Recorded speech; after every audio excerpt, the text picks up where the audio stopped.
What's that? You know. What are you trying to say? What's this all about? There's some chicken farms, in this area, and we wanted to make the point that, That's a chicken? I thought it was a rooster. yeah, a rooster is a male chicken sound. So we wanted to make the point, that there's a lot of chickens that are, like some of the pollution in the area, their eggs, are starting to, modify into, very strange kind of shapes and occurrences. And sometimes the shells are really hard and they can cause a lot of damage when they drop on the ground. And we just want to make a point about this and raise some awareness. Oh, is that why you're having like a chicken dinner? Yeah. You guys are hosting a chicken dinner, yes? Well, it's kind of like it's an alternative to coffee morning, because coffee is flown all around the world, whereas actually chickens are, Produced locally, yeah. Just locally. So we think it's more environmentally sustainable to have chicken mornings. So in fact, Colonel Sanders himself, we've been contacting him by email, and he said, he's happy for us to take on his ideas, and he's even going to send us an encrypted email with the secret blend of herbs and spices. And yeah, I think we're working on it. I think it's by in a month we should be up and running.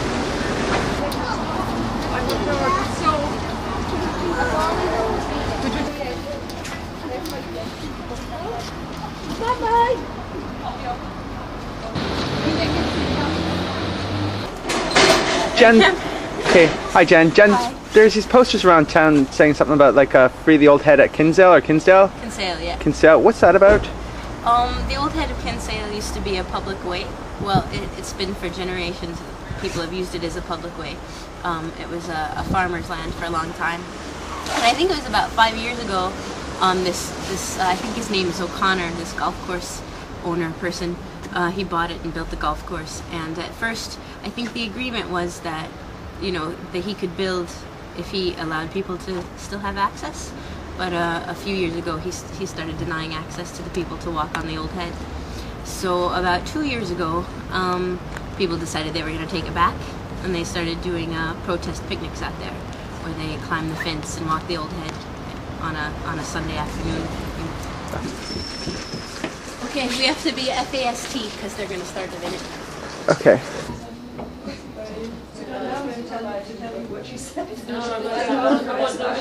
Okay, Jen, I was here the other day for the first time, and I know a peace group meets here, and they have artist class. In fact, today there's a life drawing class going on. Okay, what else can you tell me about this center? Well, it was put together by some people that just wanted a space for meeting mostly about a year ago, and it was put together by a group of people that just wanted a place to meet about a year ago. Okay. To do campaigning work, and I think they kind of fell into this space accidentally, and when they got it, they met up with artists and different groups and bands and things that could use it for different things, and so all these people that use it pay the rent and raise the funds and take care of it. And so then it's just a kind of a free space for everyone. Okay. So what other groups meet here? What other? I saw some placards up on the rafters, and so I guess you guys make your placards here for different. Yeah, we do all of our work for whatever protests or whatever we're doing. There's the Black Sheep and Cork Anarchists meet here. The Protest and Play Collective meet here. Cork Peace Alliance, Cork Cycling Campaign, okay. The life drawing class, a few different bands. All right, and there's going to be a cafe. There's talk about a cafe being built here as well, right? Well, we're trying to set up a space where you can have food. Okay. We don't know how soon we can have people in to have food. We have to figure out whether we can have it open to the public because we have some insurance things to figure out. But yeah, we're going to try to create a kitchen. We hope to have this space for another year, and then we want to get a sort of a bigger building that we could do more stuff in, like a proper cafe and stuff.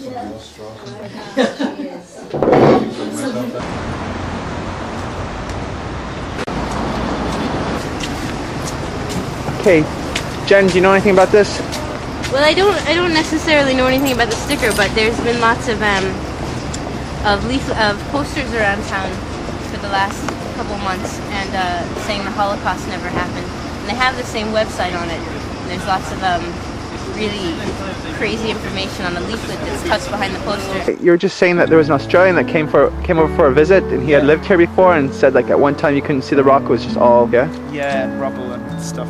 But when I started doing this about 7 or 8 years ago, it was, the basic shape was as you see it. There was a lot more overgrown with brambles and stuff, and there was a lot more rubbish lying about. There's still a lot of rubbish lying about, but we've had clean-up days and pulled a lot out of it. Sort of raised a bit of an awareness about the place. Planted a lot of trees, Okay. vegetable garden, compost heap. Okay. That's great. We've had gatherings here as well, we put a teepee up sometimes and light a fire and play music and all that sort of thing. Over there is the car park, I'll show you. There's a kind of car park area. It's actually also the exact centre of this bit of land.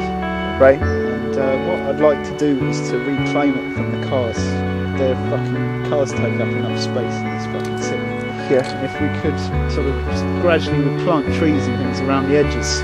Okay. So they'll encroach on the cars and maybe eventually, or little by little, reclaim space from the cars and do, It's a great idea. see what happens. John, it looks like you're big on compost. I can see there's your composter over there. How about your compost toilet? How long have you had that for? Just a year or two. Okay. I understand. Can you tell us how compost toilets work? Well, that particular one is just a deep hole Right. with a sort of a seat over it and a little building over that. Okay. Well, that's it. You just do your thing, chuck some sawdust down on top of it. I have a friend, Philip Allen in Belfast, who he has a compost toilet. He does a lot of gardening work for people, and what he does when he's doing gardening, he actually sells them compost from his compost toilet and charges them for it, which I think is brilliant. Alright, geez, we haven't gone that far.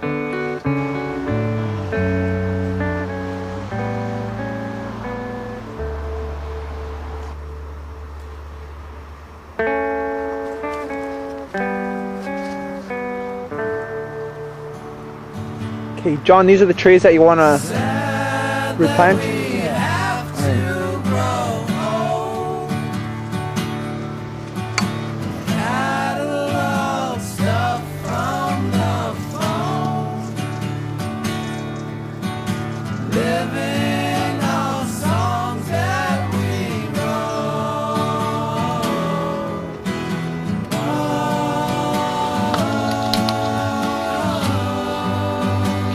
How'd you find the well?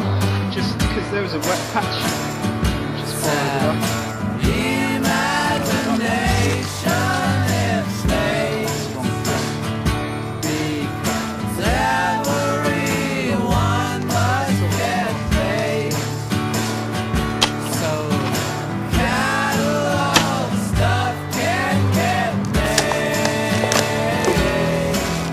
Make sure the roots have got enough room so they can spread out. Sometimes, if in a hurry or something, it's easy to kind of make a mistake and just push it in so the roots in a jelly shape.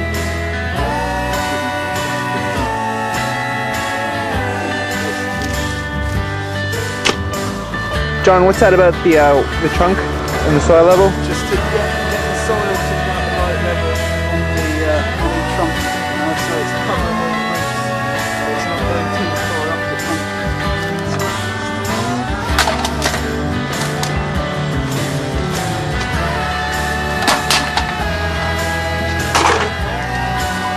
Okay.